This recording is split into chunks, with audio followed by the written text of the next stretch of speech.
How to create a 3D figure using isometric paper. 3D is a term that means three-dimensional or three measurements: width, depth, and height. The supplies you'll need is a ruler or straight edge, a pencil, the instruction packet provided by me, and the isometric paper. Read the instructions thoroughly. It will guide you step by step on what to do. The first few steps I'll show you. First instruction says, follow the steps below to create an isometric sketch using the additive and subtractive method to create a 3D picture. The size of the figure does not matter as long as it is in proportion and has the correct perspective. Start with the isometric axis. You're given isometric paper that is at a 30-degree angle. You're going to want to use that so that you have the 1-point or 2-point perspective for your figure.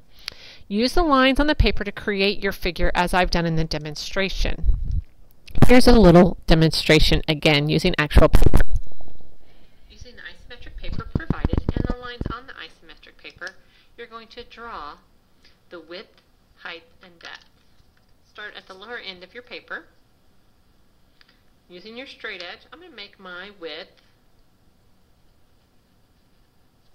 1, 2, 3, 4 units long.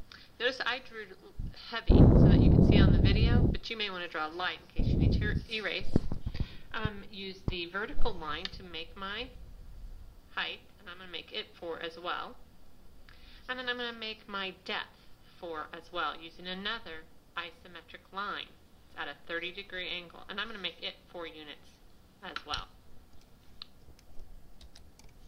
Next it says add vertical lines from the corners so that your isometric axis now looks like this. Try to keep your lines parallel to the center.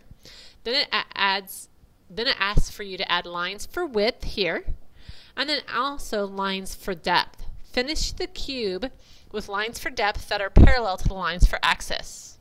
And then finally, to add a shape using the additive method, cut away the back corner by using the lines that are parallel, and your figure should look like this. Here's a demonstration. Steps 2, or the next step says, add vertical lines from the corners so that your isometric axis now looks like this. Try to keep your lines parallel. So I'm doing this step right here.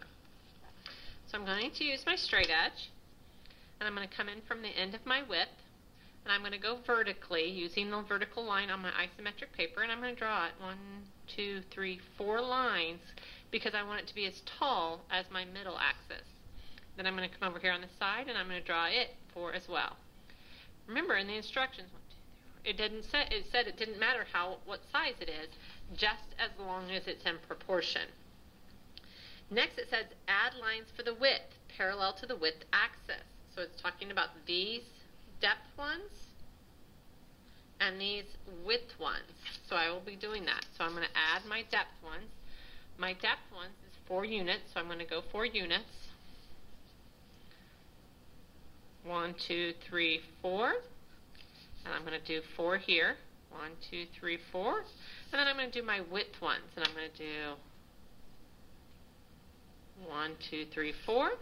And I'm going to do 1, 2, 3, 4. Now I'm ready to add a shape using the additive method. Cut away the back corner by using the lines that are parallel to the width and depth axis. Be sure to connect the lines and keep them parallel. So I'm going to take off 2 blocks here and 2 blocks here, and I'm going to create this corner. So I'm going to do 2 blocks from here and 2 blocks there. This is why it's important to draw lightly and erase these so that I have this indentation.